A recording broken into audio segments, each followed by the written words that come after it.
God answers Job in a whirlwind. In our last story, we learned of Job's great sorrow. Boils covered his skin, and misery followed him every step. His wife told him to curse God and die, while his friends offered vain philosophical explanations as to why Job must be suffering. However, Job maintains his integrity and trusts in God, despite the upheaval of his life. In this story, Job begins to ask God about his faithfulness, and sorrow leads him to subtle doubt. God meets Job in a whirlwind and questions him beyond his human comprehension, as inspired by the book of Job. Job was through defending his honor to his friends. They assumed that some sort of wickedness had brought this sorrow upon him. Yet Job could not fathom why God would cause such terrible things to happen to him all at once. Was he not righteous? Was he not worthy of blessing? He trusted God, yet did not understand him. The ringing of Job's friends' bickering reached the ears of the Lord, as did the questions of Job. They traveled to his presence like a stench. He would endure no more vain questioning of his goodness or sovereignty. In an instant, Job was surrounded by a whirlwind. The tempest surrounded him in every direction, causing Job to cower where he stood.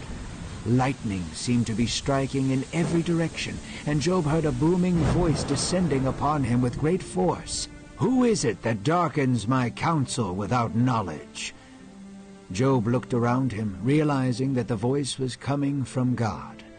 The voice roared through the wind, saying, "Prepare yourself like a man, for now it is I who will be asking the questions." Job had wanted to hear from God, yet now he began to regret ever asking. God spoke to Job in poetry, so fierce that Job feared his life may end. As the winds howled around him, the Lord spoke. "Where were you when I established the earth's foundation? If you know, please tell me. Who determines the world's measurements and lays its cornerstone? Who is it that sung the morning stars into existence, or draped the clouds over the seas like a garment?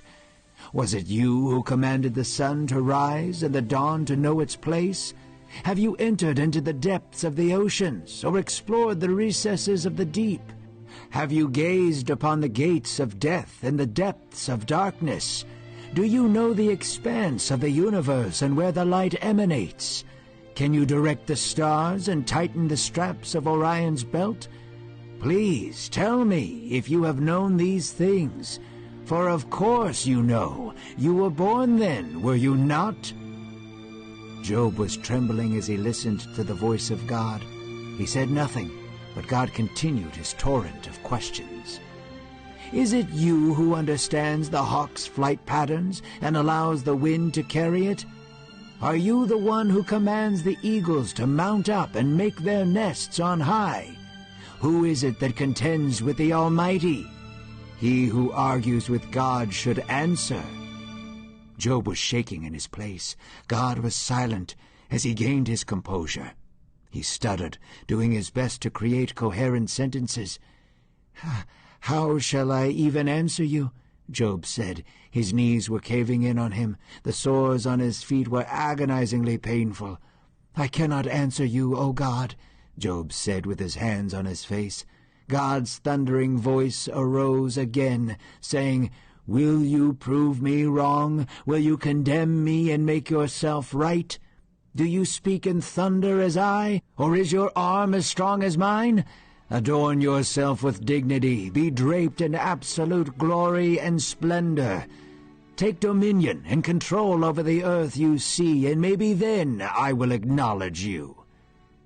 God had made his point to Job. He spoke of mighty beasts that were immense in power and glory, yet still in control by God. He spoke of the expanse of space and time, light and darkness, all to reveal to Job his vastness. In all God's questioning there was an undertone of love. God wanted to bring Job outside of his circumstances. He wanted him to see that the universe operates on God's will and does not bend to Job's comforts. Job once again bowed before the Lord and said, "I know that all things are possible for you. Your will cannot be denied.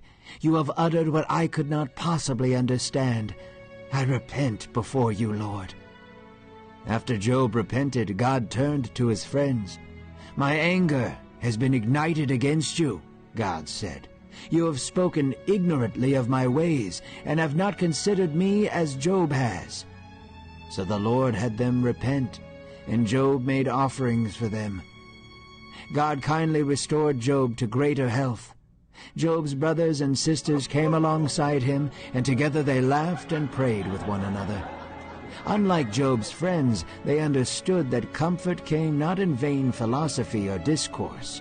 Rather, it came from friendship and true acknowledgement of God's goodness. Slowly, Job accumulated greater wealth and was reconciled to his wife. Together they had more children. Job sat among his new family, cherishing the memories of his old family. Job was spilling over with joy and gratefulness to God, and he lived a long and prosperous life.